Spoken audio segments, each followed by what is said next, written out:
Beginilah situasi jalan menuju ke Belang Kejeren di malam hari ya. Sangat sepi guys. Masih dalam hutan rimba ni. Sepi sekali di jalan. Tak ada orang lewat satu pun. Dah harus kedap-kedip lampunya. Yang pernah melintasi jalan sini, kita berarti satu jalur ya. Jangan lupa dikedip-kedip kalau jumpa ya.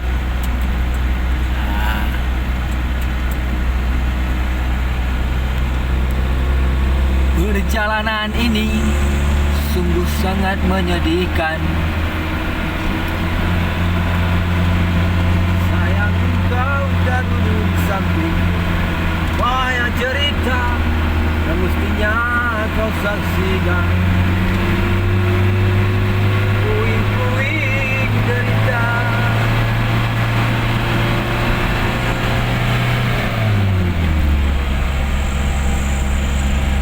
Yo, mana mai? Oh, berat je. Wajib dia terus ni. Ha? Andro. Jom. Legend dia. Jom.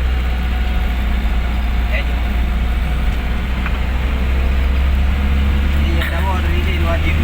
Oh, dah jauh. Wajib dah kira. Wajib dah.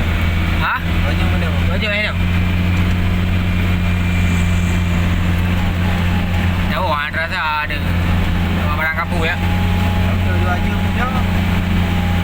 Dia tengok dia tengok. Wajib dia pedang. Wajib dia ah. Dia tak mah dia tengok tiju, tengok tu dah. Wah, dia kena uluk pedang dah.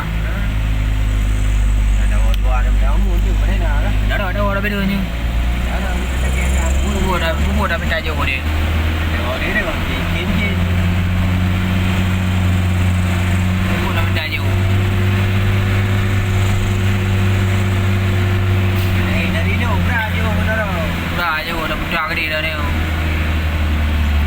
Awak lagi Dah lagi ni bodoh dia dah bila. barang ini bukan. Ha. Barang ni. Pada kira dah bila ni pedang dia. Oh ya ni tu dah nak beli. Ha. Okey ibu. Okey gula. Hai tengok motor ibu ha. Kan tu ni ada kau tahu ke? Awak dia. Ha. Hai tengok. Ada apa ni? Hai tengok. Dengan dua ada kata dia dengan cak baru yang berentah ayu. Ada yang ini. Oh ni aja. Nyanggah motor dia anai panjang ini yang dua mah. Panjang ini kau mah. Ada dia kan. Ada. Ada yang BOE dia kau kabe. Ai ji kau motor panjang ini ai kan dua ya kau bawa kau panjang lom tu. Dia udah bikin motor dia ada. Ulah pun dia. Ya. Lampu beda motor itu.